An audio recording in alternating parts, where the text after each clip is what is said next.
آفاق کے ہر ہر گوشے میں قرآن سنا کر دم لینا، اب رکنا نہیں، اب تھمنا نہیں، فردوس میں جا کر دم لینا۔ والصلاة والسلام على سيد الأنبياء والمرسلين قال الله تعالى وتبارك في القرآن المجيد والفرقان الحميد بسم الله الرحمن الرحيم قال الذي عنده علم من الكتاب أنا آتيك به قبل أن يرتد إليك طرفك صدق الله مولانا العظيم وصدق رسوله النبي الكريم والرؤوف الرحيم اللهم نور قلوبنا بالقرآن وزين أخلاقنا بالقرآن وادخلنا الجنة بالقرآن ونجنا من النار بالقرآن قال الله تعالى وتبارك في شأن نبيه مخبرا وعاملا إن الله وملائكته يصلون على النبي يا أيها الذين آمنوا صلوا عليه وسلموا تسليما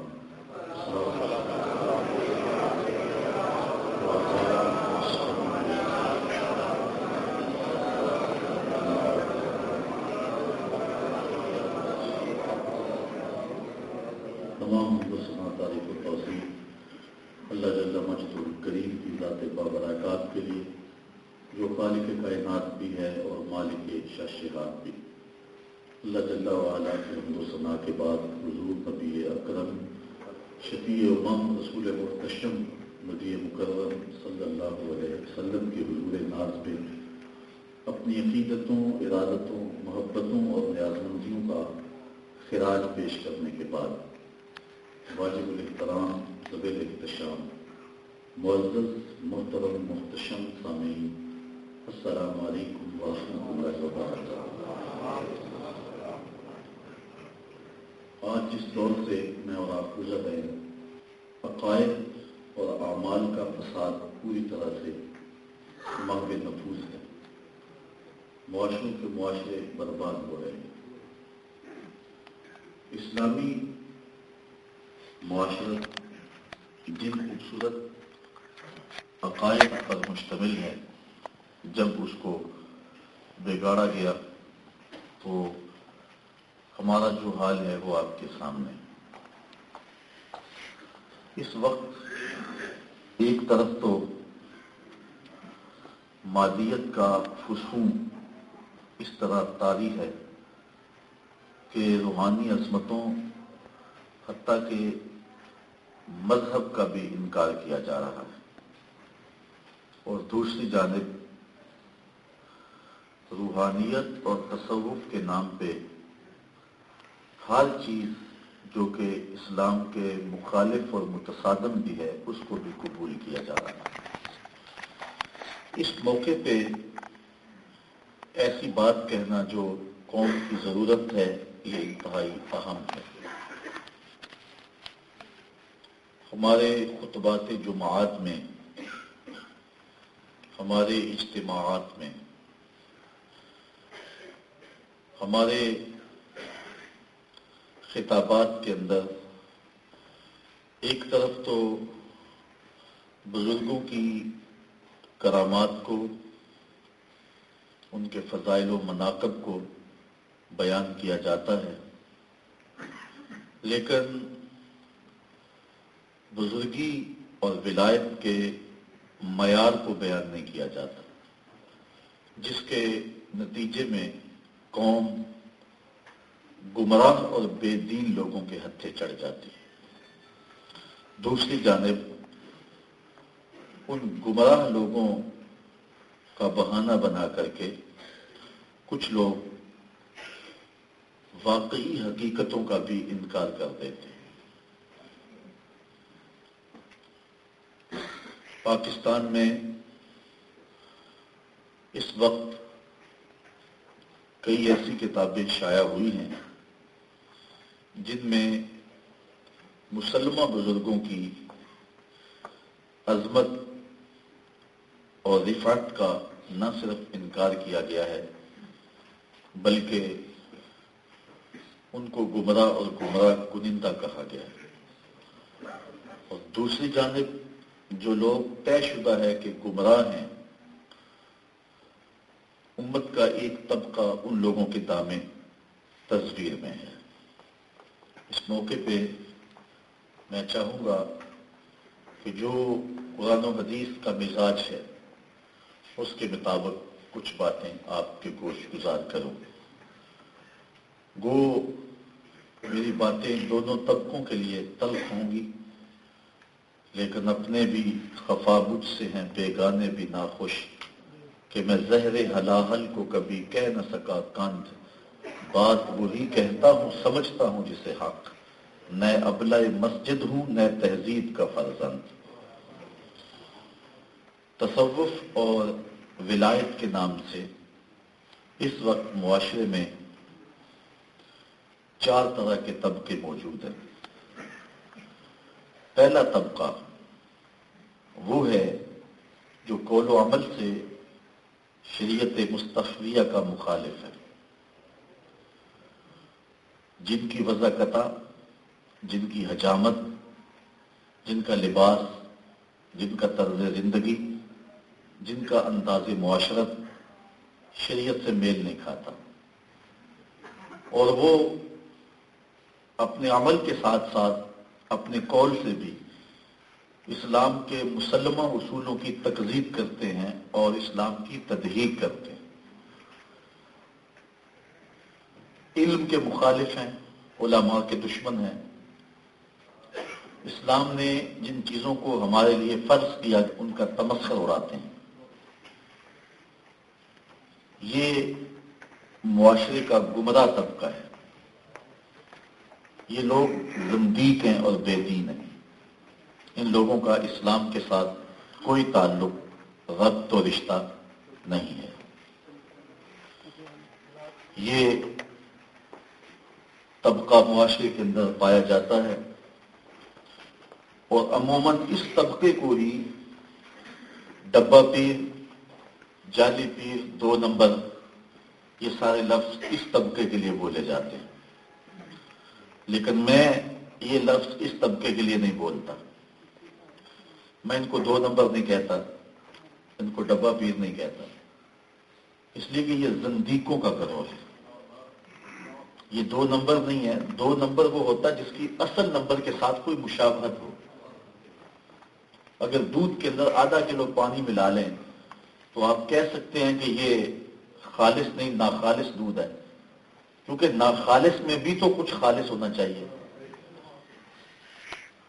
لیکن اگر آپ اتنے پانی کے اندر دودھ ملاتے ہیں کہ دودھ کا رنگ بھی باقی نہیں رہتا، تو پھر آپ کس طرح اس کو دودھ کہہ سکتے ہیں یا 2 نمبر دودھ کہہ سکتے ہیں؟ وہ تو کچی لسی بھی نہیں رہی۔ یہ لوگ، ان کی وضاقتہ بھی بزرگوں جیسی نہیں ہے، ان کا انداز بھی بزرگوں جیسا نہیں ہے۔ حضرت داتا صاحب کشف الماجوب میں پہلا باب جو بیان کیا ہے وہ اس بات علم پہ ہے، اور ان کی پہلی نفی علم سے ہوتی ہے۔ گفتگو کا آغاز ہی علم کی نفی سے ہوتا ہے، تو یہ ان سے مشابہت بھی نہیں رکھتے۔ اس لیے یہ طبقہ جو ہے گمراہ کنندہ لوگوں کا طبقہ ہے اور زندیق ہے، دین سے، اسلام سے ان لوگوں کا کوئی ربط و رشتہ نہیں ہے۔ ان لوگوں کا ماننے والا طبقہ جو ہے وہ معاشرے کا ضعیف الاعتقاد طبقہ ہے، انتہائی ضعیف الاعتقاد لوگ۔ یہ لازمی نہیں ہے کہ جو شخص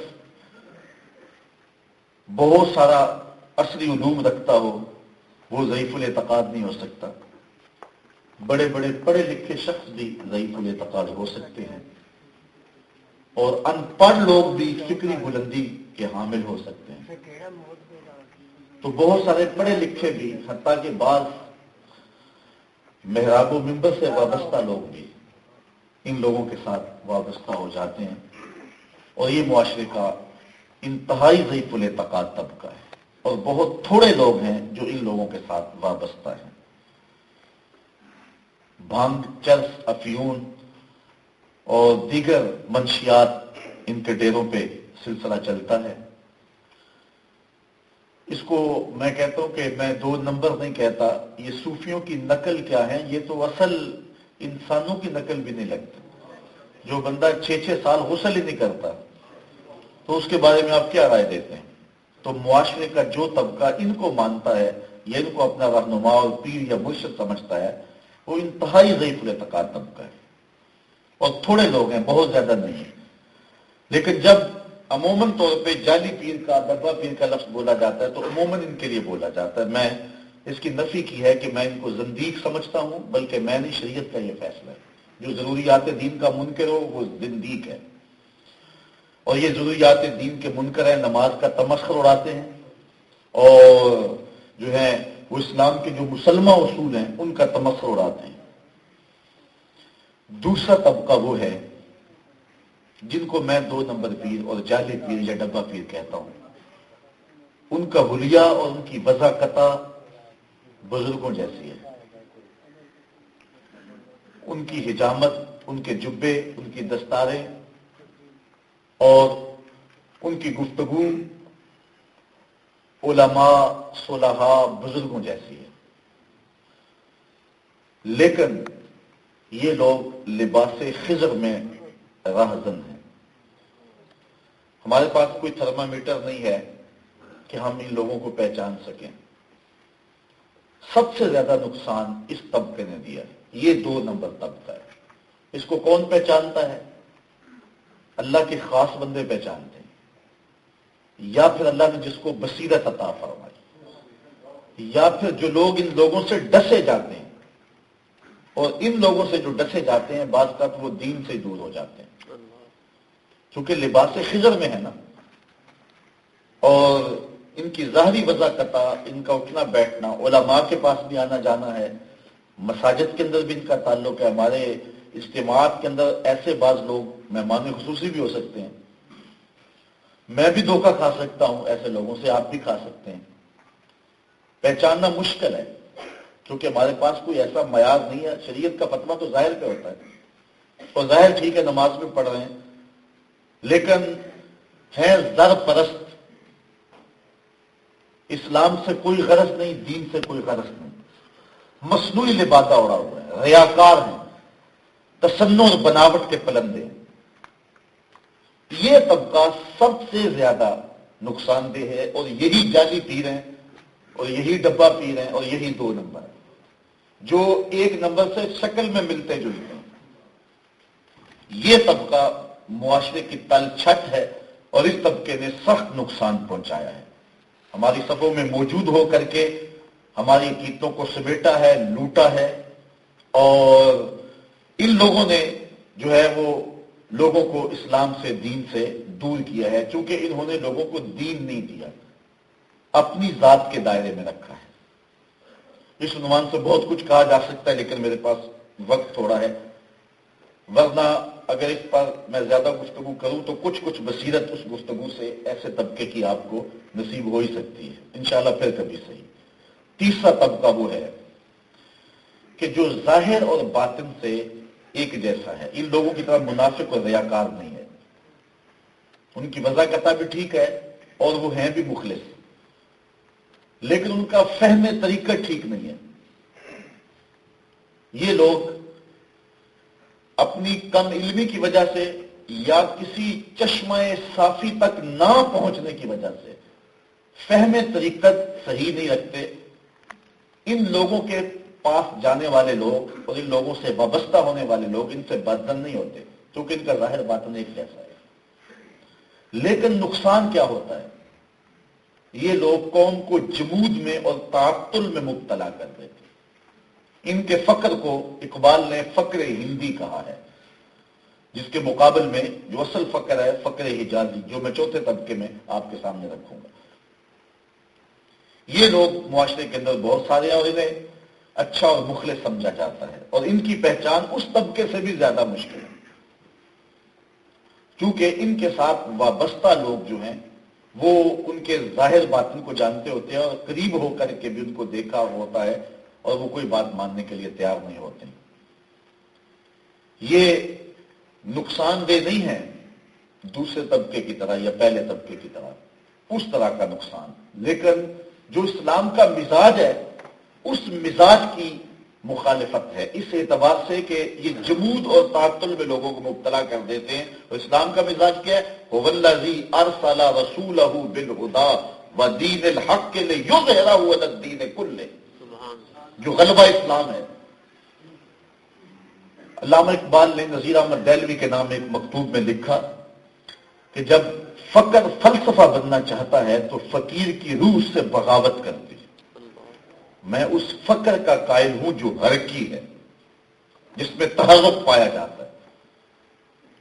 تصوف، تمدن، شریعت، کلام، بتان عجم کے پجاری تمام، حقیقت خرافات میں کھو گئی، یہ امت روایات میں کھو گئی. بجھی عشق کی آگ اندھیر ہے، مسلمان نہیں خاک کا ڈھیر ہے. یہ جمود میں مبتلا کر دیتے. یہ تیسرا طبقہ. پہلا طبقہ تو زندیقوں کا، دوسرا 2 نمبر لوگوں کا، جعلی لوگ. وہ خود بھی سمجھتے ہوتے ہیں کہ ہم لوگوں سے دھوکہ کر رہے ہیں، لوگوں سے فراڈ کر رہے ہیں. اور یہ تیسرا طبقہ یہ سحری کے آنسو بھی رکھتا ہے، ذکر فکر بھی کرتا ہے، لیکن فہم طریقت صحیح نہ ہونے کی وجہ سے تعطل اور جمود کا شکار کون کو کر دیتا ہے. چوتھا طبقہ وہ ہے کہ جو اس تیسرے طبقے کی طرح ظاہر باطن کی پاکیزگی رکھتا ہے اور طریقت کے اصل مزاج کو سمجھتا ہے. طریقت کا اصل مزاج کیا ہے؟ حضرت شیخ مجدد الفسانی علیہ رحمہ لکھتے ہیں، طریقت و حقیقت خادمان شریعتان. طریقت اور حقیقت یہ دونوں جو ہیں شریعت کے خادمان ہیں. اسلام سے کوئی متوازی یا متصادم نظام نہیں ہے. یہ جو تیسرا طبقہ ہے یہ ایرانی فلسفے کے زیر اثر ایک طبقہ ہے اور نہ جاننے کی وجہ سے ان رسوم و قیود کا پابند ہے. حضرت داتا گنج بخش علی حجویری کشف الماجود میں لکھتے ہیں کہ حضرت ابو اسحاق اصفرائینی علیہ رحمہ جنگل میں گئے. وہاں کچھ لوگ گھاس کھا کھا کے گزر اوقات کر رہے تھے. تو آپ نے ان کو کہا آکلۃ الحشیش ہا ہونا انتم و امت محمد فی الفتن، تم یہاں گھاس کھاتے پھرتے ہو اور مصطفیٰ کی امت فتنے میں مبتلا ہے. تو اس کی نفی کی. اور اقبال نے اصل فقر کی طرف اشارہ کرتے ہوئے کہا کہ اصل فقر کیا ہے، طریقت کی اصل روح کیا ہے. ویسے الہیات کی تشکیل نو کے عنوان سے اقبال نے جو مقالہ لکھا ہے اس میں بھی اس نے تصوف کو اخلاق کا دوسرا نام قرار دیا ہے اور حضرت مجدد الفسانی علیہ رحمہ کی تعلیمات کو سامنے رکھ کے اس نے کہا کہ اس میں کوئی اختلاف نہیں ہو سکتا اور اس کا انکار کرنے والا جو ہے وہ کوئی بھی سمجھدار اور دانا بینا شخص نہیں ہو سکتا. اور انہوں نے خود جو اپنے الفاظ اور پیرائے کے اندر تصوف کو بیان کیا ہے جو حجازی تصوف ہے اور وہ بہت تھوڑا ہے اور کم لوگوں کے پاس ہے اور اصل تصوف اور اصل طریقت وہی ہے. ہوتا ہے کوہ دشت میں پیدا کبھی کبھی وہ فقر کہ جو خذف کو کرے لگی. وہ تھوڑے لوگ ہیں لیکن معاشرے کا نمک ہے وہ لوگ اور معاشرے کا نور ہے. ان کے دم سے بزم عالم میں چلانا ہے اور وہ تھوڑے بھی ہوں حالات کے رخ کو بدل کے رکھ دیتے ہیں. اور وہ فقر کیا ہے؟ وہ قرآنی فقر ہے. فقر قرآن احتساب ہست و بود. اور حضرت داتا صاحب نے بھی یہی لکھا. فقر کیا ہے؟ فقر کی تصوف کی تعریف حضرت داتا صاحب نے کی ہے. آپ پڑھیں کشف الماجود، اس کا تصوف کا باب پڑھیں. اپنا لیس تصوف رسومن ولا علومن. تصوف مخصوص رسموں کا نام نہیں ہے، مختلف رنگوں کے پٹکوں کا نام نہیں ہے، گنبد کے کلس کو اونچا کر لینے کا نام نہیں ہے، ولا علومن اور نہ مخصوص اصطلاحات کا نام ہے. مختلف تجلیات اور ان کے رنگوں کے ذکر کا نام تصوف نہیں ہے. یہ اصطلاحات ہیں. تصوف نہ رسوم کا نام ہے نہ مخصوص علوم کا نام ہے. تصوف کیا ہے؟ آپ فرماتے ہیں یہ من کے محاسبے کا نام ہے، یہ باطن کی صفائی کا نام ہے، یہ باطن کی حرارت کا نام ہے. حضور علیہ السلام کی شریعت میں رسوخ پیدا کرنے کا نام ہے، اخلاق عالیہ کا نام ہے، اقدار حسنہ کا نام ہے، فقر قرآن، احتساب ہست و بود، نئے ربابو مستیو رقص و سرود۔ ڈھول کی تھاپک پہ ناچنے کا نام نہیں ہے، بلکہ یہ کیا ہے؟ احتساب ہست و بود کا نام ہے۔ فقر اریاں، ذرا غور کیجیے، فقر اریاں گرمی بدر و حنین، فقر اریاں بانگ تکبیر حسین۔ یہ ہے فقر، اور یہ ہے فقر کا مزاج۔ تو وہ اگر فقر مل جائے، ڈھونڈ وہ فقر کہ جس کی اصل ہو حجازی، اقبال نے کہا ڈھونڈ وہ فقر کہ جس کی اصل ہو حجازی۔ یہ مشکل فقر ہے، اس میں اپنے آپ کو تکلف میں ڈالنا ہے، اس میں تگ و تاز دین کی لے کے بڑھنا ہے، اس میں حالات کے جبر سے ٹکرانا ہے، مشکلات کا سینہ چیرنا ہے، دکھوں کا مقابلہ کرنا ہے۔ میں کہتا ہوں یہ آج کل جو فقر ہے یہ ایک مشکل ہے کہ بندہ آئے تو لوگ پھول پھینک رہے ہو، بندہ جائے تو لوگ پھول پھینک رہے ہو، ہاتھ چومے جا رہے ہو، پاؤں چومے جا رہے ہو۔ یہ کون سا مشکل ہے؟ یہ تو راحت قلب کا سامان ہے، یہ تو نفس کی تسکین کا سامان ہے۔ حالات کی کشاکش سے ٹکرانا، دکھوں کا مقابلہ کرنا، وقت کے یزیدوں کے سامنے کھڑا ہونا، حمانوں اور قارونوں کا مقابلہ کرنا، ظلم اور جبر کو مشخص کر کے ظلم اور جبر کہنا۔ مطلق ظلم اور جبر کو ظلم جبر کہہ دینے سے کوئی فرق نہیں پڑتا، وہ تو کوئی بھی کہہ سکتا ہے، لیکن مشخص کر کے ظلم کو ظلم کہنا، جس طرح یزید کو مشخص کر کے حضرت امام حسین نے جو ہے وہ ان کو مشخص کر کے کہا تھا، اور اکبر اور جہانگیر کو مشخص کر کے حضرت امام ربانی شیخ مجدد الفسانی کھڑے ہو گئے تھے۔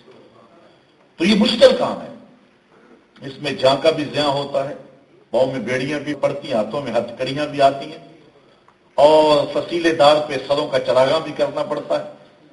کبھی زنجیریں ہڈیوں تک نشان بھی چھوڑ جاتی ہیں، لوگ برا بھی کہتے ہیں، تم مصلوب بھی کیے جاؤ گے، دکھ اور مصیبت اور مصائب اور آلام کی چکی میں پیسے بھی جاؤ گے۔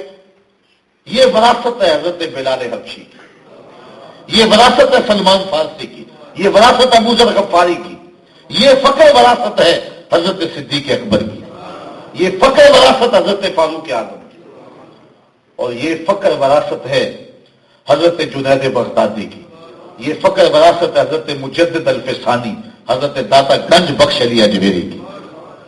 یہ ہے فقر، اور یہ اگر نصیب ہو جائے تو یہ غنیمت ہے، ورنہ تصوف، تمدن، شریعت، کلام، بتانے عجم کے پجاری تمام، حقیقت خرافات میں کھو گئی، یہ امت روایات میں کھو گئی، بجھی عشق کی آگ اندھیر ہے، مسلمان نہیں خاک کا ڈھیر ہے۔ تو وہ فقر، وہ تصوف جس میں حرکت پائی جائے، اور اسلام کا یہ مزاج ہے، اسلام کا یہ مزاج ہے، اور رسول کریم کو اس لیے مبعوث کیا گیا تھا، وہ والذی ارسل رسولہ بالہدی ودین الحق لیظہرہ علی الدین کلہ۔ اس لفظ پہ غور کیجیے، لیظہرہ علی الدین کلہ۔ جب مرزا غلام احمد قادیانی اٹھا نا تو پیر بیر علی شاہ صاحب اس کے مقابلے میں آئے۔ تو آپ جانتے ہیں، تاریخ پڑھیں، اس وقت آپ اس زمانے کے، اس دور کے، بالخصوص پوٹوہال کے علاقے کے جتنے بھی بڑے بڑے بزرگ اور صوفیات ان کو ساتھ لے کر کے آئے تھے۔ ایک پیر صاحب کو پیغام بھیجا کہ حضرت آئیں، مرزا نے حضور علیہ السلام کے قصر نبوت میں نقب زنی کی کوشش کی ہے، ہم اس کے مقابلے کے لیے جا رہے ہیں۔ تو اس نے آگے سے کہا، پیر صاحب ہمیں کیا لگے، ہم تو فقیر لوگ ہوتے ہیں۔ تو حضرت سید میر علی شاہ فرمانے لگے کہ یہ فقیری تو نہ ہوئی، یہ تو بے غیرتی ہوئی نا۔ بیوہ کا گھر اجڑ رہا ہو، یتیم کے سر سے چادر اتر رہی ہو، اور بندہ کہ میں فقیر ہوتا ہوں، اسلام کی نفی کرتا ہے۔ جبر کی آنکھوں میں آنکھیں بات کرنے کا ڈھنگ جو جانتا ہے وہ فقیر ہوتا ہے، جو ظلم کو ظلم کہنے کی طاقت رکھتا ہے وہ فقیر ہوتا ہے۔ آپ صرف حضرت غوث اعظم رضی اللہ تعالیٰ عنہ کی کرامات سنی ہیں، لیکن یہ آپ کو کسی نے نہیں بتایا کہ حضرت غوث اعظم کی خدمت کے اندر مستنجد باللہ وقت کا حکمران آتا ہے اور 2 تھیلیاں پیش کرتا ہے نذرانے کی۔ تو آپ غصے میں فرماتے ہیں، غریبوں کا خون نچوڑ کے مجھے نذرانہ دینے آ گئے۔ اس کے بدن پہ کپ کپی طاری ہو جاتی ہے، خوف طاری ہو جاتا ہے۔ کہتا نہیں جی میرا مال ہے۔ فرمایا نہیں، اگر ایک اس کے ہاتھ سے تھیلی لی، اس کو تاؤ دیا، نچوڑا، تازہ خون کے قطرے ٹپکنے لگے۔ فرمایا اگر مجھے قرابت رسول کا لحاظ نہ ہو تو میں ان تھیلیوں کو نچوڑتا چلا جاؤں اور یہ خون بہتا بہتا تیرے محلات کے دروازے تک چلا جائے۔ اس نے کہا کہ حضرت مجھے کچھ عطا کیجیے، توجہ چاہوں گا۔ آپ نے یوں ہاتھ ڈالے، ملا علی قاری نے نزہۃ الخاطر الفاتر فی مناقب شیخ عبد القادر میں لکھا ہے اس واقعہ کو۔ جب آپ نے ہاتھ کھولے تو 2 تازہ سیب تھے، دائیں ہاتھ والا سیب اس کو دیا اور بائیں والا خود لے لیا۔ آپ نے کاٹا تو خوشبودار تھا، جب مستنجد باللہ نے کاٹا تو اس سے کیڑا نکل آیا۔ اب اس کو موقع ہاتھ میں آ گیا، کہنے لگا حضرت یہ کیا ہوا؟ بزرگ تو دوسروں کو ترجیح دیتے ہیں اور آپ نے مجھے کیڑے والا دے دیا اور خود جو ہے وہ اچھا سیب رکھ لیا۔ تو حضرت غوث اعظم فرمانے لگے جب شاخ پہ لگے تھے کیڑا نہیں تھا، جب میں نے توڑے دونوں میں کیڑا نہیں تھا، جب ظالم کا ہاتھ لگا تو کیڑا آ گیا۔ حجاج بن یوسف وہ شخص ہے کہ حضرت حسن بصری فرماتے ہیں پچھلی امتوں کے لوگ سارے کے سارے اپنے ظالم لے آئیں اور ایک پلڑے میں رکھ دیں، ہم دوسرے پلڑے میں صرف حجاج بن یوسف کو رکھ دیں، اس کا پلڑا پھر بھی بھاری ہوگا۔ 70,000 شخص اس نے اپنے ہاتھ سے قتل کیا، 90,000 لوگ اس کے حکم سے قتل کیے گئے۔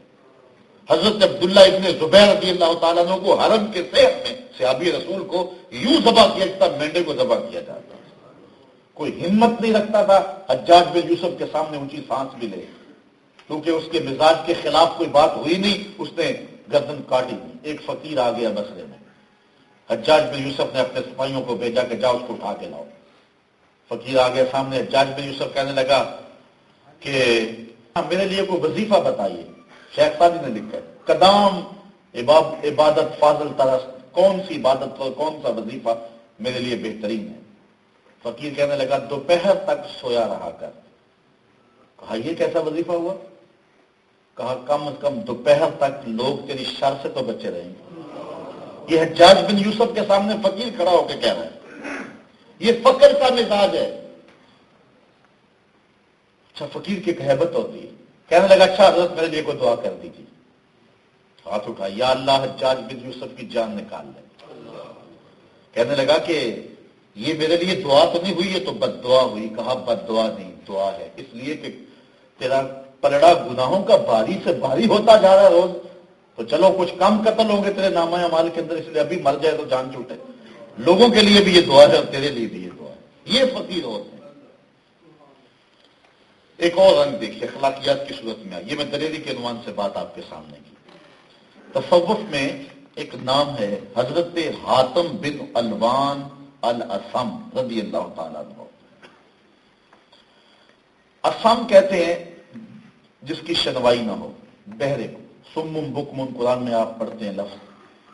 حضرت حاتم بہرے نہیں تھے، لیکن اس کے باوجود انہیں بہرا کہا جاتا تھا۔ کیوں؟ کتب پڑھیں۔ حضرت شیخ حاتم اسم کے دربار میں ایک خاتون آئی کوئی مسئلہ پوچھنے کے لیے، بیٹھتے بیٹھتے اس کی ہوا خارج ہو گئی۔ یہ ہر شخص کا طبی عارضہ ہے، لیکن اگر مجلس کے اندر بندے کے ساتھ یہ ہو جائے تو بندہ سبکی محسوس کرتا ہے، کوئی معاشرے کا رنگ ڈنگ بھی ایسا ہی ہے۔ تو اس نے بڑی شرمندگی محسوس کی کہ میں عورت ذات ہوں اور بیٹھنے لگی ہوں اور ہوا خارج ہو گئی، حضرت میرے بارے کیا سوچیں گے؟ اپنے آپ اندر ہی وہ پریشان تھی اور ندامت میں گڑی جا رہی تھی۔ خیر بیٹھ کر جب اس نے اپنا مسئلہ آپ کے سامنے رکھنا چاہا اور گفتگو کرنا چاہی تو حضرت حاتم اسم نے اپنے کان پہ انگلی رکھ کے کہا ذرا اونچی بولنا۔ اللہ اکبر۔ اس کو تاثر یہ دیا کہ میں بہرا ہوں اور ذرا اونچی بولو گے تو پھر سنوں گا۔ اس کی ساری شرمندگی ختم ہو گئی کہ میں خام خواہ پریشان ہو رہی تھی، حضرت تو بہرے ہیں۔ پھر جب تک وہ خاتون زندہ رہی حضرت حاتم بہرے بنے رہے، کہ اس کو جب بھی پتا چلا کہ میں بہرا نہیں ہوں اس کو تب شرمندگی ہوگی۔ صرف اس اتنی سی شرمندگی سے بچانے کے لیے ساری زندگی تکلف میں گزاری۔ یہ ہے تصوف، یہ ہے طریقت، اور یہ ہے اللہ کے ولیوں کا طریقہ۔ حجرے میں بیٹھ کے غیبتیں ہوں اللہ کا ولی ہو سکتا ہے؟ اور ایک اور کہانی سناؤں۔ حضرت امام احمد بن حنبل کے پاس ایک خاتون آئی، کہنے لگی حضرت مسئلہ پوچھنے آئی ہوں۔ فرمایا پوچھئے۔ کہا کہ میں سوت کاٹ کے بازار میں بیچنے کے لیے بیچتی ہوں. جب چاندنی راتیں ہوتی ہیں تو کچھ سوت میں رات کو بھی کاٹ لیتی ہوں، لیکن جو سوت رات کو کاٹا گیا ہوتا ہے اور دن کو کاٹا گیا ہوتا ہے دونوں کی کوالٹی میں فرق ہوتا ہے، لیکن میں اکٹھا ہی بھیج دیتا ہوں، اتنا خاص فرق نہیں ہوتا. ان دونوں کو اکٹھا بھیج دیتی ہوں، لوگ لے لیتے ہیں.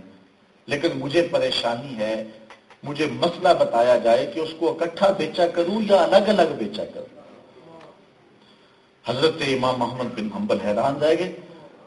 آپ نے فرمایا خاتون تمہارے لیے اکٹھا بیچنا درست نہیں، تم اس کو الگ الگ بیچا کرو. جب وہ خاتون واپس چلی گئی آپ نے اپنے بیٹے کو بلایا، کہا اس خاتون کے پیچھے پیچھے جاؤ اور دیکھ کے آؤ یہ کس گھر میں داخل ہوتی. جب بیٹا پیچھے چلا واپس آ کہنے لگا حضرت یہ حضرت بشر حافی کے گھر میں گئی تھی. یہ ہے طریقت، یہ ہے تصوف. حضرت بشر حافی کے گھر کے اندر رہنے والی خواتین کے تقوی کا یہ عالم تھا، تو حضرت بشر حافی کے تقوی کا عالم کیا ہو. اعلی حضرت امام اہل محبت امام شاہ احمد رضا خان فاضل بریلوی رحمت اللہ تعالی علیہ، آپ کسی دعوت پہ تشریف لے گئے، کھانا کھانے لگے تو شوربہ چکھا تو اتنا لذیذ تھا، جی چاہا کہ تھوڑا سا اس کو پی لوں. صاحب دعوت کو بلایا، کہا میں شوربہ پینا چاہتا ہوں، اگر تم اجازت ہو تو پی لوں. اس نے کہا حضرت یہ سب کچھ آپ کے لیے بنایا ہوا ہے. فرمایا جو شوربہ ہوتا ہے یہ پینے کے لیے نہیں بنایا جاتا، یہ کھانے کے لیے بنایا جاتا، یہ معقول ہے، مشروب نہیں. اور جب میں ادھر سے ہٹنا چاہوں گا تو مجھے آپ سے اسپیشل اجازت لینی ہوگی. اس کو کہتے ہیں طریقت، اور یہ کہتے ہیں، اس کو کہتے ہیں تصوف. آج میں اور آپ اپنی زندگی پہ غور کریں، بزرگوں کا نام لیتے ہیں لیکن کیا ان کی تعلیمات کو بھی اپنایا؟ خیر یہ تمہید تھی اور تمہید لمبے ہوتے ہوتے کافی وقت گزر گیا. دوسری جانب ایک وہ طبقہ ہے جو مسلمہ روحانی معاملات کا سرے سے انکار کر دیتا ہے اور بزرگوں کی کرامات کو یہ کہہ کے رد کر دیتا ہے کہ یہ گھڑی ہوئی باتیں ہیں. تو میں اس عنوان سے آج دو ایک باتیں آپ کے سامنے رکھنا چاہ رہا تھا، لیکن شاید تفصیل سے کوشش نہیں کر سکوں گا. لیکن اس عنوان سے روحانی معاملات جو ہوتے ہیں، اللہ نے اپنے بندوں کو جو طاقتیں اور قوتیں عطا کی ہیں، اس عنوان سے یہ دو چیزیں اچھی طرح سے ذہن نشین کریں. اللہ کے ایک نبی ہوئے ہیں حضرت سلیمان علیہ السلام. اللہ نے انہیں جانوروں کی بولیاں بھی سکھائی تھی، انہیں حکمرانی بھی عطا فرمائی تھی، بادشاہت بھی دی تھی، جنوں پہ بھی حکومت تھی اور انسانوں پہ بھی حکومت تھی. آپ کے دربار میں مختلف پرندے تھے جن کا آپ جائزہ لیتے اور جن سے گفتگو فرمایا کرتے. ان میں ایک پرندے کا نام تھا ہدہد. ایک مخصوص پرندہ ہے ہدہد. آپ نے پرندوں کا جائزہ لیا اور ہدہد نظر نہ آیا. یہ آپ کا درباری پرندہ تھا. قرآن اٹھائیے وَتَفَقَّدَ الطَّيْرَ فَقَالَ مَا لِي لَا أَرَى الْهُدْهُدْ. آپ نے جب پرندوں کا جائزہ لیا فرمایا کہ میں ہدہد کو نہیں دیکھ رہا. پھر آپ نے کہا کہ یا تو وہ کوئی مضبوط سند لائے ورنہ میں اس کو عذاب دوں گا یا ذبح کر ڈالوں گا. زیادہ وقت نہ گزرا کہ ہدہد حضرت سلیمان علیہ السلام کی خدمت میں حاضر ہو گیا اور کہنے لگا حضرت میں اڑتے اڑتے بہت دور چلا گیا حتیٰ کہ ملک سبا میں جا پہنچا. وہاں میں نے دیکھا کہ ایک قوم ہے جو سورج کو پوجتی ہے. ان کی حکمران ایک عورت ہے اور اس کا ایک بہت بڑا تخت ہے. حضرت سلیمان علیہ السلام نے ایک خط لکھا اور ہدہد کے نام دیا. کہا جاؤ اس کو دیا، کہا جاؤ جا کے اس کے تخت پہ پھینک آؤ اور پھر دیکھتے ہیں کہ وہ کیا کہتی ہے. خط کے اوپر حضرت سلیمان علیہ السلام نے لکھا انہو من سلیمان وانہو بسم اللہ الرحمن الرحیم اللہ تعالی علیہ واتونی مسلمین. مفسرین کہتے ہیں کہ جب وہ خط اس عورت کے تخت پہ ڈالا گیا تو نبی کی ایک حیبت ہوتی. حضور فرماتے نصرت تو پہ ہو، اللہ نے میری روب سے مدد کی ہے. میں 1 مہینے کی مسافت پہ ہوتا ہوں، دشمن کے دل پہ پہلے روب پڑ جاتا ہے. تو جب حضرت سلیمان کا خط کھولا نا تو ملکہ بلقیس کا وجود تھر تھر کانپنے لگا. اس نے اپنے آیان سلطنت کو بلایا انہوں نے کہا ہمارے پاس فوجیں ہیں، ہمارے پاس اسلحہ ہے، ہمارے پاس لاؤ لشکر ہے، ہم مقابلہ کریں گے. لیکن اس نے کہا کہ نہیں، تم اس شخص کا مقابلہ نہیں کر سکتے، وہ صرف بادشاہ ہی نہیں نبی بھی ہے. میں ان کے پاس کچھ ہدایہ بیچتی ہوں، پھر دیکھتی ہیں کہ کیا جواب آتا ہے. ہدیہ آئے، حضرت سلیمان نے کہا یہ تو میرے قدموں کی دھول ہے، میں نے جو کہا ہے یا تو فرما برداری قبول کر لو یا پھر تیار ہو جاؤ لڑنے کے لیے. ملکہ بلقیس خود بنفس نفیس حضرت سلیمان کی خدمت میں اطاعت قبول کرنے کے لیے حاضر ہوتی ہے. ایک فرسنگ فاصلہ رہ جاتا ہے، حضرت سلیمان اپنا دربار لگا کے بیٹھے ہوئے. آپ دیکھیے، اللہ اکبر. حضرت سلیمان علیہ السلام نے اپنے ساتھیوں کو کہا، اپنے لوگوں کو کہا، قال یا ایھا الملأ ایکم یاتینی بعرشھا قبل ان یاتونی مسلمین. جس تخت پہ اسے ناز ہے اس کو 7 کوٹڑیوں میں بند کر کے تالے لگوا کے پہرے دار کھڑا کر کے پھر وہ آئی تھی. 60 ہاتھ چوڑا تھا، 80 ہاتھ لمبا تھا، کئی فٹ گہرا تھا، قیمتی موتی اور جواہرات کے ساتھ جڑا ہوا تھا، لوہے اور فولاد کا بنا ہوا تھا، زمین میں نصب تھا. اس تخت پہ بیٹھتی اور آگے اس کے اعیان سلطنت بیٹھتے. آتے ہوئے اس نے تالے لگوائے اور چل پڑی. حضرت سلیمان نے اپنے درباریوں سے کہا جس تخت پہ اسے ناز ہے کوئی ہے جو اس کے آنے سے پہلے تخت لے آئے. 1 مہینہ جاتے ہوئے لگتا تھا، 1 مہینہ آتے ہوئے لگتا تھا. 7 کوٹھڑیوں میں تخت تھا، دروازے لگے ہوئے تھے، تالے چڑھے ہوئے تھے اور خادم اور پہرے دار کھڑے ہوئے تھے. وہاں سے لانا کوئی آسان کام نہیں تھا. لیکن حضرت سلیمان نے کہا کہ وہ ہے کوئی تخت لے آئے. قال عفریت من الجن انا آتیک بہ قبل ان تقوم من مقامک. ایک جن کہنے لگا میں آپ کی مجلس کے ختم ہونے سے پہلے پہلے وہ تخت آپ کے پاس حاضر کر دیتا ہوں. بات صبح کی تھی، مجلس برخاست ہوتی تھی دوپہر کو. جن نے کہا دوپہر تک لے آتا ہوں، اور ساتھ اس نے کہا وَإِنِّي عَلَيْهِ لَقَوِيٌّ أَمِينٌ، میں طاقتور بھی ہوں، امانت دار بھی ہوں، کوئی قیمتی موتی بھی ضائع نہیں ہوگا. بڑی بات تھی. لیکن حضرت سلیمان نے کہا نہیں، مجھے اس سے بھی پہلے چاہیے.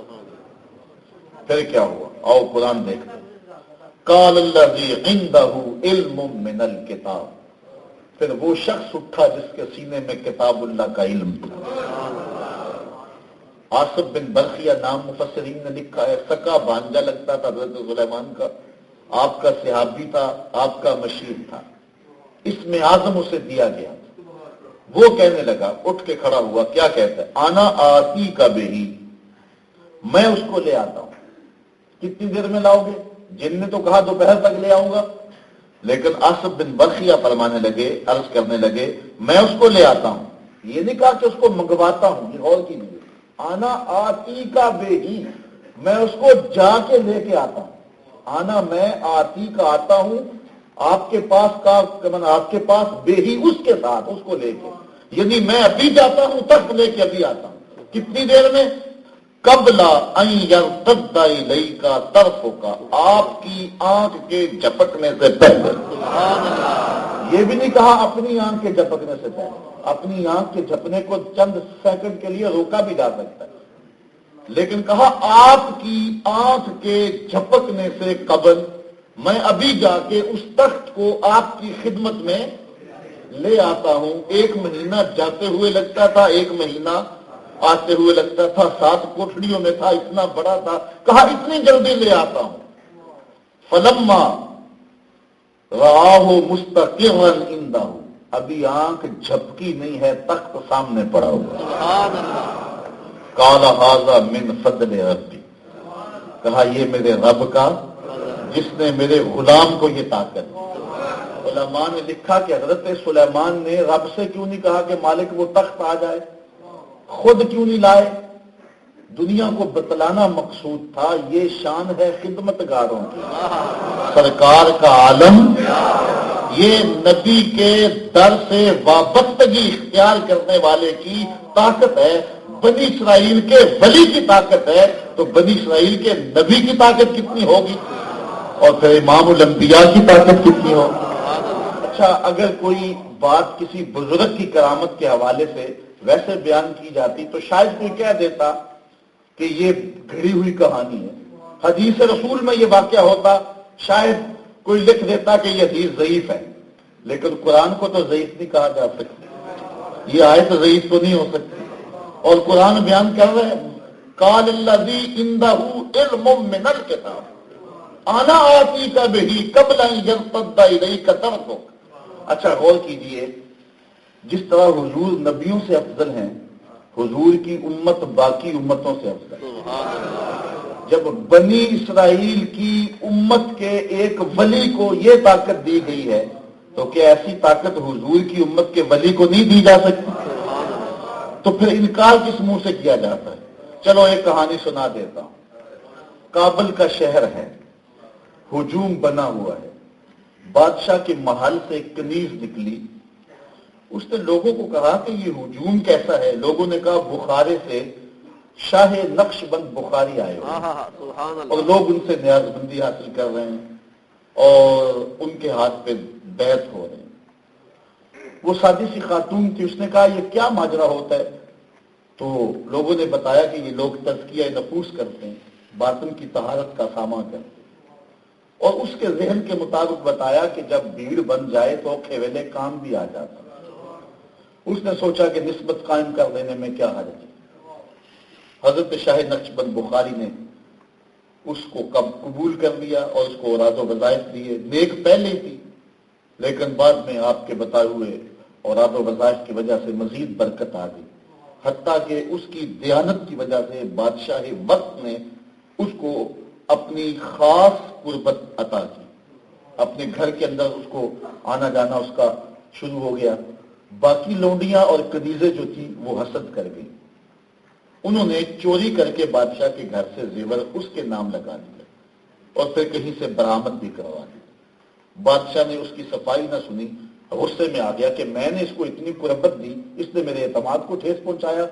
اس نے حکم دیا اس کو لے جاؤ چھت پہ، محل کی چوبارے پہ لے جاؤ اور وہاں سے جا کے نیچے دھکا دے دو تاکہ باقی لوڈیوں کو پتہ چل جائے کہ بادشاہوں کے گھر کتنے متبرک ہوتے. اس نے کہا کہ میں نے چوری نہیں کی، میرے پہ الزام ہے، لیکن بادشاہ نے نہ سنی. اس کو جا کے چھت پہ جب دھکا دینے لگے تو اس کو یاد آیا سنا تھا اوکھے ویلے پیر کام آتے ہیں. اس نے بخارے کی طرف منہ کر کے کہا شیء للہ چو گدائے مستمند المدد خواہم شاہ نقش بند. اتنے میں جلاد نے پیچھے سے دھکا دے دیا. جب وہ نیچے پہنچی تو حضرت شاہ نقش بند بہاؤالدین رحمت اللہ تعالی علیہ کے ہاتھ پھیلے ہوئے آرام سے پکڑ کے نیچے کھڑا کر دیا. حیرت سے آنکھیں پھٹی کی پھٹی رہ گئی اور کہتی ہے حضرت آپ کب آئے تھے؟ تو حضرت شاہ نقش بند بخاری فرمانے لگے تو اب چوبارہ آمدی من از بخارا آمدم. تو چوبارے سے چل پڑی تھی، میں بخارے سے چل پڑا. یہ شان ہے خدمت گاروں کی، سرکار کا عالم. آئیے قرآن مجید میں ایک اور واقعہ دیکھتے ہیں. اللہ تعالیٰ جل شانہ نے ویسے بہت سارے واقعات بیان کیے ہیں.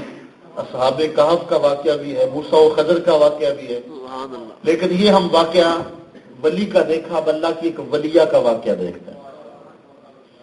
یہ سورت آل عمران ایک عظیم المرتبت خاندان کے نام پہ سورت ہے. نبیوں کا خاندان ہے بنی اسرائیل میں.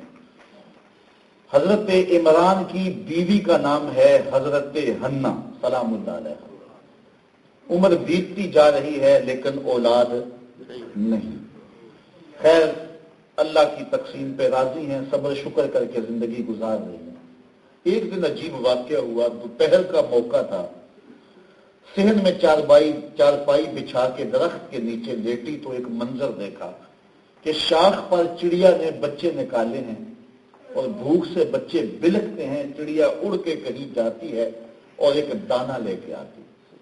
بچہ چونچ کھولتا ہے، چڑیا اس میں دانہ رکھتی ہے. بچے کے ساتھ چڑیا کا یہ پیار دیکھا تو حضرت حنہ کا دل پھٹنے لگا. کہا مالک تو نے جانوروں کو بھی بچے دیے ہیں، مجھے اگر اولاد دے دے، میں منت مانتی ہوں کہ تیرے گھر بیت المقدس کے لیے اسے وقف کر دوں. اللہ تعالیٰ جل شانہ نے ان کی دعا کو قبول کر لیا. ہوتا یہ تھا جو یہ منت مانے اللہ قبول کر لے، تو اللہ اسے بیٹا دیتا تھا. بیت المقدس کے آس پاس 400 حجرے تھے. وہ جب بچہ شعور کو پہنچتا تو اس کسی حجرے میں چھوڑ آتے, ساری زندگی وہ عبادت وہاں کرتا, باقی اولاد بعد میں ہوتی رہتی اس شخص کی, تو پہلا بچہ وہ یہاں چھوڑ جاتا. حضرت حنا نے منت مانی. اب قرآن اٹھائیے, اللہ تعالیٰ ارشاد فرماتا ہے اذ قالت امرأۃ عمران رب انی نذرت لک ما فی بطنی محررا فتقبل منی انک انت السمیع العلیم فلما وضعتها قالت رب انی وضعتها انثی. اچھا, جب ولادت کا وقت آیا تو یہ پہلی بار ایسا ہوا, بیٹا پیدا نہیں ہوا, بیٹی پیدا ہوئی. حضرت حنا کے گھر میں بیٹی پیدا ہوئی. عموماً بیٹے پیدا ہوتے تھے اور وہاں 400 حجروں میں بیٹے ہی تھے. اب وہاں منت کے مطابق بچی جوان ہوگی تو کیسے چھوڑ کے آئیں گے؟ حضرت حنا پریشان ہو گئی. واللہ اعلم بما وضعت, اللہ فرماتا اللہ خوب جانتا جو اس نے جنم دیا. ولیس الذکر کالانثی, تسلی دی اے حنا پریشان نہ ہو, ہم نے تجھے جس طرح کی بیٹی دی ہے اس طرح کے بیٹے بھی نہیں ہوتے. اللہ. وَإِنِّي سَمَّيْتُهَا مریم, بیٹی کا نام کیا رکھا گیا؟ مریم سلام اللہ علیہا, جو حضرت عیسیٰ علیہ السلام کی والدہ بنی. وہ عظیم المرتبت خاندان کی یہ بیٹی پیدا ہوتی ہے. اب جب بچی جوان ہوئی, شعور کی عمر کو پہنچی, منت یاد آئی تو پریشانی پھر آ گئی کہ کیا کیا جائے. وہاں مرد ہی مرد ہیں اور یہ بیٹی جوان عمر, پھر عظیم المرتبت خاندان کی بیٹی. طے یہ ہوا کسی بوڑھے بزرگ کی کفالت میں دیا جائے جو اس کا خیال رکھے اور اس کو ضرورت کی چیزیں وہاں پہنچائے, اور وہ مسجد اقصی کے مجاورین میں سے ہو. بہت سارے لوگ اس عظیم خاندان کی بیٹی کو اپنی کفالت میں لینا فخر محسوس کرتے تھے. اب ہر ایک نے کہا جی میں یہ خدمت کرنا چاہتا ہوں. جب سارے لوگ آگے پھر قرعہ ڈالا گیا. قرعہ فال کس کے نام نکلا؟ حضرت زکریا علیہ السلام, جو اس رشتے میں سکے خالو لگتے تھے حضرت مریم سلام اللہ علیہا. حضرت زکریا کی عمر تھی 120 سال, ان کی بیوی کی عمر تھی 99 سال, ایک کم 100 سال. اولاد ان کے پاس بھی نہیں تھی. سوچا اس کو بیٹی بنا لیتے ہیں, اولاد کی کمی بھی دور ہو جائے. حضرت زکریا علیہ السلام نے ایک حجرہ مختص کیا حضرت مریم سلام اللہ علیہا کے لیے. جب کہیں جانا ہوتا باہر سے تالا لگا دیتے, واپس آ کے کھانے کی چیزیں, ضروریات کی چیزیں وہاں پہنچاتے. ایک دن تالا لگا کے کہیں گئے, واپس آتے ہوئے دیر ہو گئی. افطاری کا وقت بیت گیا. سخت پریشان ہوئے, تیزی سے آئے, آ کے دروازہ کھولا. عجیب منظر تھا. آئیے قرآن اٹھاتے ہیں. اللہ تعالیٰ ارشاد فرماتا ہے وَكَفَّلَهَا زَكَرِيَّا, حضرت زکریا نے حضرت مریم کی کفالت اپنے ذمہ لے لی. کلما دخل علیہا زکریا المحراب, اس حجرے میں جب حضرت زکریا داخل ہوئے کیا منظر دیکھا؟ وجد عندہا رزقا, تو وہاں رزق پڑا ہوا دیکھا. حیرت زدہ اس لیے ہوئے کہ دروازہ بند کر کے خود گیا ہوں, اور کوئی دروازہ نہیں ہے, کوئی کھڑکی نہیں ہے, کوئی روشن دان نہیں ہے. پھر مزید حیرت یہ کہ جو پھل تھا وہ بھی موسم کے علاوہ تھا. موسم آم کا نہیں ہے, آم موجود ہے. موسم انگور کا نہیں ہے, انگور موجود ہے. تو ایک حیرت تو یہ کہ پھل اندر کیسے آیا, اور دوسری حیرت یہ, حیرت پہ حیرت کہ یہ پھل بے موسم یہ کیسے آ گیا. بڑے حیران ہوئے, بے ساختہ حیرت میں پوچھا قال یا مریم انا لک ھذا, اے مریم یہ پھل کہاں سے آیا؟ حیرت بنتی تھی, حیرت سے پوچھا.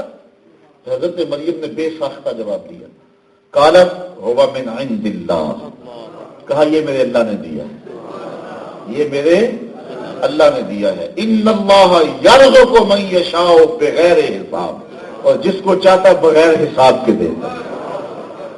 بندے کہتے ہیں جھوٹی قسم نہ کھائیں تو سودا ہی نہیں بکتا, جھوٹ ہے, یہ بھی جھوٹ ہے, اس پہ بھی جھوٹ بول رہے ہو. ایسا نہیں ہے, جس کو چاہتا بغیر حساب کے دیتا ہے. وہ پتھر کے اندر موجود کیڑے کو بھی دیتا ہے. روزی کا ذمہ اس نے دیا ہوا ہے. وہ رازق ہے، بندے کے پیدا ہونے سے پہلے بھی بندے کا رازق ہے۔ اللہ اکبر، کہا وہ اللہ نے مجھے رزق دیا اور جس کو چاہتا ہے بغیر حساب کے دیتا ہے۔ آپ جانتے ہیں کہ حضرت زکریا کی عمر کتنی تھی؟ 120 سال، اور بیوی کی عمر، اولاد نہیں تھی، لیکن جب بے موسم پھل دیکھے نا، گو اب دعائیں کرنا بھی چھوڑ دی تھی اولاد کے لیے، لیکن حضرت زکریا کا دل بھی چوٹ کھا گیا۔ کہا مالک جب اپنی اس بندی کو بے موسم پھل دے سکتا ہے تو میری عمر کے شجر پہ اولاد آنے کا موسم بیت گیا ہے، تو مجھے بے موسمی اولاد نہیں دے سکتا؟ اب غور کیجئے، ہنالک دعا زکریا رب، حضرت زکریا وہی کھڑے ہو کے دعا مانگنے لگے۔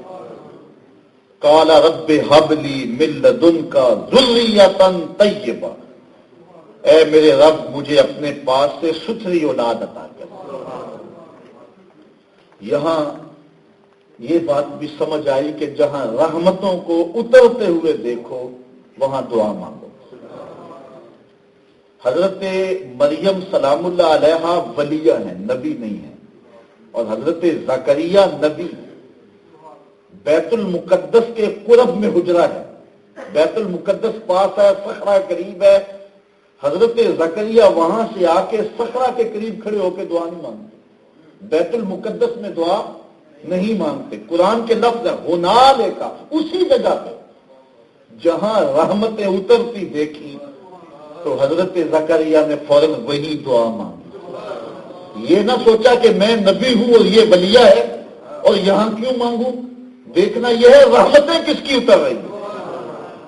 آج ہم بزرگوں کے مزارات کے قریب جا کر کے اللہ سے اولادوں کی اور دیگر مشکلات سے نکلنے کی دعائیں مانگتے ہیں تو فتویٰ آ جاتا ہے شرک ہو گیا۔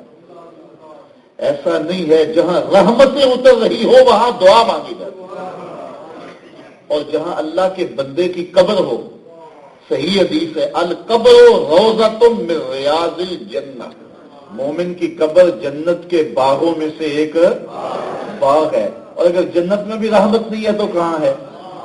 تو اہل اللہ کے قرب میں کھڑے ہو کے رب سے دعا مانگنا یہ رحمتوں کے نزول کو دیکھ کر کے دعا مانگنا، اور وہاں مانگی ہوئی دعا رد نہیں ہوتی۔ یہ غور کر لیں اور اپنے معاملات اور عقیدے کی اصلاح کر لیں، کہیں غلط فہمی میں کسی حقیقت کا انکار نہ ہو رہا ہو، اس ملنگوں کی وجہ سے اللہ کے ان ولیوں کا انکار نہ ہو رہا ہو، اسی طرح جس طرح ان ولیوں کی وجہ سے کہیں ملنگوں کو نہ مان رہے ہو اور ان ملنگوں کی وجہ سے کہیں ولیوں کا انکار نہ ہو رہا ہو۔ یار جس شخص نے 90 لاکھ کافروں کو کلمہ توحید پڑھایا، داتا صاحب کی چوکھٹ پہ کھڑے ہو کے کہتا ہے گنج بخشے فیض عالم مظہر نور خدا ناقصاں را پیر کامل کاملاں را، ذرا غور تو کیجیے، اللہ اکبر۔ اب حضرت زکریا کھڑے، ہنالک دعا زکریا ربا، وہی کھڑے ہو کے حضرت زکریا نے رب سے دعا مانگی۔ کیا کہا؟ رب ہب لی من لدنک ذریۃ طیبہ، اے اللہ مجھے ستھری اولاد دے دے۔ انک سمیع الدعاء، بے شک تو دعاؤں کو سننے والا ہے۔ اب کیا کہا گیا؟ آواز آئی ادھر کیوں کھڑے ہو؟ نہیں، فنادتہ الملائکہ، فرشتوں نے ندا دی۔ کہاں؟ ہو سکتا ہے کہ یہاں بھی دعا مانگی ہو، صخرہ کے پاس بھی آ کے مانگی ہو، سینے مسجد اقصی میں بھی مانگی ہو، لیکن قرآن نے ایک ایک لفظ کو بیان کیا، ساری منظر نگاری کی۔ فنادتہ الملائکہ، فرشتوں نے ندا دی، وَهُوَ قَائِمٌ يُصَلِّي فِي الْمِحْرَابِ، اللہ قرآن میں فرماتا ہے ابھی وہ محراب میں کھڑے ہو کے دعا مانگ ہی رہے تھے، ابھی منہ پہ ہاتھ بھی نہیں پھیرے تھے، منہ پہ ہاتھ بھی۔ کیا آواز آئی؟ فرشتوں نے کیا کہا؟ ان اللہ یبشرک بیحییٰ، اے زکریا ہم تمہیں حضرت یحییٰ کی بشارت دیتے ہیں، تجھے بیٹا دیتے ہیں، بیٹا مانگا ستھرا، کتنا ستھرا ہوگا؟ مصدقا بکلمۃ من اللہ وسیدا وحصورا ونبیا من الصالحین، بیٹا نبی بھی ہوگا، بیٹا سید بھی ہوگا، بیٹا عورتوں سے الگ رہنے والا بھی ہوگا، کلمۃ اللہ بھی ہوگا۔ یہ چار خوبیاں بیان کی، یہ بیٹا تجھے عطا کرتے ہیں۔ اب خود آواز سنی لیکن پھر حیرت میں ڈوب گئے. ساتھ ہی کہا اللہ اکبر. قال رب انا یکون لی غلام وقد بلغنی الکبر وامراتی عاقر. مالک بیٹا ہوگا کیسے؟ میں تو بوڑھا ہوں, میری بیوی تو سامنے یاد کو پہنچ گئی ہے, کیسے بیٹا ہوگا؟ قال کذالک اللہ یفعل ما یشاء. کہا ایسے ہی جس طرح بے موسم پھل ملے اس طرح تجھے بیٹا بھی عطا کر دے, ایسے ہی عطا کر دے. اللہ اکبر. قال رب اجعل لی آیہ. یا اللہ کوئی نشانی دے دے, کوئی نشان. بات ہی بڑی عجیب تھی. یا اللہ کوئی نشانی دے دے مجھے یقین ہو. اللہ اکبر. ارشاد کیا قال آیتک اللہ تکلم الناس ثلاثۃ ایام الا رمزا. کہا اس کی نشانی یہ ہے 3 دن تو لوگوں سے بات نہیں کر سکے گا, اشارے سے کرے گا, بولے گا تو نہیں کرے گا, لیکن رب کا ذکر کرنے لگے گا زبان کھلی ہوگی, لیکن لوگوں سے بات کرنے لگے گا تو نہیں ہو سکے گی. وَاذْكُرْ رَبَّكَ كَثِيرًا وَسَبِّحْ بِالْعَشِيِّ وَالْإِبْكَارِ. صبح و شام اللہ کی پاکی بولتا رہا, اس کی تسبیح کرتا رہا. تو اللہ تعالیٰ جل شانہ نے اپنے بندوں کا تذکرہ کیا. یار اس سے بھی آگے جائیے, مجھے ایک بات بتائیے, قرآن کا کوئی لفظ یا کوئی حرف بے مقصد ہے؟ کوئی حرف بھی بے مقصد ہے؟ اب سنو قرآن کے چند کلمات. جب اصحاب کہف چلے نا اپنا دین اور دھرم بچانے کے لیے, تو پیچھے ایک کتا بھی چل پڑا. انہوں نے پیچھے کیا, وہ ہٹا نا, انہوں نے کہا چل آ جا. پھر لاجپال سے کہا تو بھی آ جا. اب کتا بیٹھ گیا غار کے دھانے پہ. اللہ نے سورہ کہف میں ان لوگوں کے قصے کو ہماری ہدایت کے لیے بیان کیا.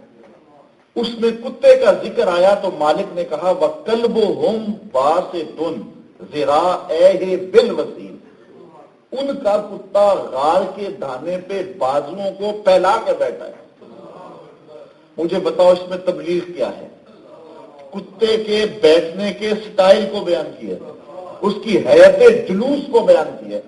کتا اس طرح بیٹھا ہوا ہے. وَقَلْبُهُمْ, ان کا کتا باسطٌ پھیلائے ہوا ہے, ذراعیہ اپنے دونوں بازوؤں کو, ایک بازو کو نہیں دونوں بازوؤں کو, بالوسیط غار کی دہلیز پر. تو اس میں کوئی ہمارے لیے ایک تبلیغ ہوگی نا, کوئی ہدایت ہوگی نا, تبھی تو بیان کیا ہے. بتلانا مقصود ہے ولیوں کے سنگ جڑ جائے ذات کا کتا بھی ہو تو وہ بھی قابل ذکر ہوتا ہے. ولیوں کے سنگ جڑ جائے ذات کا کتا ہو, اللہ کو وہ بھی پیارا لگتا ہے. نہ صرف وہ پیارا لگتا ہے, اس کے بیٹھنے کا انداز بھی پیارا لگتا ہے, اس کی ادائیں بھی پیاری لگتی ہیں. تو جو بندہ ولیوں کے سنگ لگ جائے تو اللہ. یار سنگ نہیں لگا, ابھی ولیوں کی بستی میں جا رہا تھا. قتل کتنے کیے تھے؟ 100. پہلے 99 کیے, پھر ایک اور کر دیا. کتنے اشخاص کا قاتل تھا؟ ابھی گیا نہیں, راستے میں ہے, موت آ جاتی. اللہ اکبر. سیدھا جنت میں یا دوزخ میں؟ جنت والے کہتے ہیں ہم لے جائیں گے, جہنم والے کہتے ہیں ہم لے جائیں گے. وہ کہتے ہیں قاتل ہے, وہ کہتے ہیں کہ جا رہا ہے ولیوں کے ڈیرے پہ, توبہ کرنے جا رہا ہے. اللہ اکبر. اب اس کو یا سیدھا جنت میں بھیج دیا جائے یا جہنم میں بھیج دیا جائے. یہاں میلہ لگ گیا فرشتے. اللہ اکبر. فرشتے آ رہے ہیں, وہ کہتے ہیں ہم لے جائیں گے, وہ کہتے ہیں ہم لے جائیں گے. اللہ تعالیٰ جل شانہ پھر ایک اور فرشتہ بھیجتا, جا تو جا کے فیصلہ کر. اب وہ فیصلہ کر دے, اللہ کا حکم ادھر لے جائیں, اللہ کا حکم ادھر لے جائیں. نہیں, یہ فیصلہ نہیں کرتا. کہتا ہے ایسے کرو, زمین کو ناپو. جدھر جا رہا تھا اگر آگے جگہ تھوڑی ہے تو جنت میں جائے گا, اور اگر پیچھے جگہ تھوڑی ہے تو جہنم میں جائے گا. اب زمین ناپی جا رہی ہے. کہا میرے بندوں کی طرف جو جا رہا ہے نا, جدھر جدھر اس کے قدم لگے گے میں چپا چپا جو ہے فرشتوں کہوں گا کہ ناپو. وہ راہیں بھی گزرگاہیں بھی جو ہے وہ جلوہ گاہ بن گئی. فرشتے ناپ رہے ہیں. ذرا دیکھو تو صحیح کام کیا ہو رہا ہے. فرشتے اس جگہ کو ناپ رہے ہیں. اچھا ہوا کیا کہ جدھر جانا تھا وہ فاصلہ زیادہ تھا, اور جدھر وہ آ رہا تھا وہ فاصلہ بھی تھوڑا طے ہوا. ادھر فرشتے ناپ رہے, ادھر زمین کو حکم آ گیا, زمین کو آگے سے سکڑ جا, پیچھے سے پھیل جا. ذرا غور تو کرو, اللہ اپنے بندوں کے ناز نہیں دیکھ رہا. اور یہ صحیح حدیث ہے, مسلم شریف کے اندر موجود ہے, حضور نے ہماری ہدایت کے لیے بیان کیا. ذرا غور تو کیجیے, اس پہ توجہ تو کیجیے. تو کہیں ایسا نہ ہو کہ کسی جاہل کو دیکھ کے حقیقتوں کا انکار کرتا، اور کہیں ایسا نہ ہو کہ حقیقتوں کو مانتے مانتے جاہل کے قدموں میں جا کے بیٹھ جائیں۔ بیلنس برابر رکھے، توازن ٹھیک رکھے۔ اللہ تعالیٰ جل شانہ کے محبوب کی امت کی یہ خصوصیت ہے کہ اس امت میں قیامت تک ولی موجود رہیں گے۔ یہ بات ہے، اگر ایسے لوگ بھی ہیں کہ جو اس نام پہ دبا ہیں، داغ ہیں، لیکن اولیاء کے وجود سے کبھی بھی دھرتی خالی نہیں ہوگی تا کہ حضرت امام مہدی تشریف لائیں گے۔ اب ان لوگوں کو ڈھونڈیں، تلاش کریں۔ سچی طلب ہو تو اللہ محروم نہیں رکھتا، اللہ تعالیٰ ضرور راستہ عطا فرمائے۔ اللہ مجھے بھی آپ کو بھی اپنے پاک بندوں کی سنگت اور صحبت کے اجالے بخشے۔ اللہ مجھے آپ کو اپنی رحمتوں کا نور دے۔ آفاق کے ہر گوشے میں قرآن سنا کر دم لینا، اب رکنا نہیں، اب تھمنا نہیں، فردوس میں جا کر